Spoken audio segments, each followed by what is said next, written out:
Pete, you plugged your DVD last segment. Is there anything else you want to flog on the show tonight? Yes, there is, Carrie.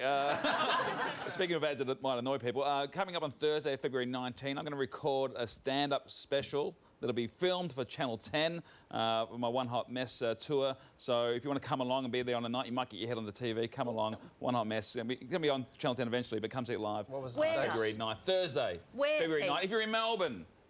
If you're interstate, overseas, make the effort. Come down. All right, moving on. When you think of biker clubs, you probably don't think of church, but these riders are combining their love of two wheels and the open road with their Christian beliefs and helping others in the process.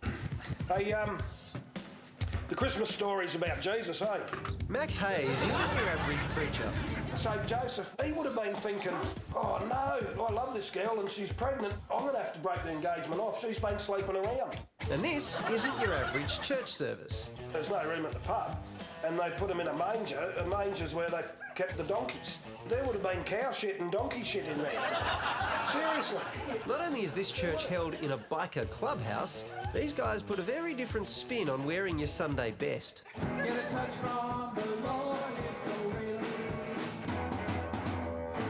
Church has got its own culture and we've got our own culture. And sometimes they don't fit too well. Mac broke away from drug and alcohol abuse to help start the Longriders Christian Motorcycle Club in 1989. A lot of my mates came to faith after they'd been heavily into drinking and drugging, and I was the same. They struggled to fit in to mainstream church, and I think that's still the case. From just a handful of members in the early days, the club's grown to around 100 riders in 3 states. Life is too hard to do on your own. A lot of people that come along that are struggling often make the comment that they don't feel judged when they walk in here. Brotherhood's very important, being able to share my faith, being able to share how God can make a huge difference in your life. Doing that as well as riding around enjoying myself. They've found a way to help all kinds of people through a shared passion for riding. We like to ride our bikes, but we like to have a bit of a purpose in that with it as well. Yeah, we've got, fellas in the club who have done a lot of jail, who have been involved in outlaw clubs, and who have had huge changes in their lives. Jesus spoke with everyone from the big knobs to the lepers, and that's what we'd like to do. In the spirit of their man Jesus, they're brothers in arms with the blokes in the outlaw clubs that are targeted by police. I think that criminalising people for who their friends are, for who they choose to knock around with, for who they choose to have a barbecue with, is absolutely unjust, un-Australian and unconstitutional.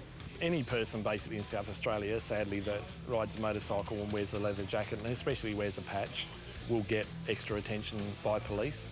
Some officers don't understand the difference between clubs and mistake us for other black and white clubs like the Mongols or whatever. Lifelong friendships have been formed in the club. Gus moved towns just so he could sign up. And I often comment to my wife that what would our life be like if we had stayed back where we came from? We can have an ordinary life or an extraordinary life, and we've got an extraordinary lifestyle here. And this unconventional mission on 2 wheels isn't about to slow down. A bit like the old Blues Brothers, we're on a mission from God. And in some ways, we have that sense that at times we are on a mission.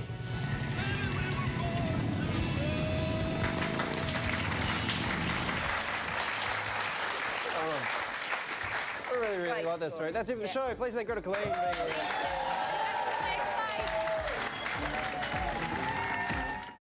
The KF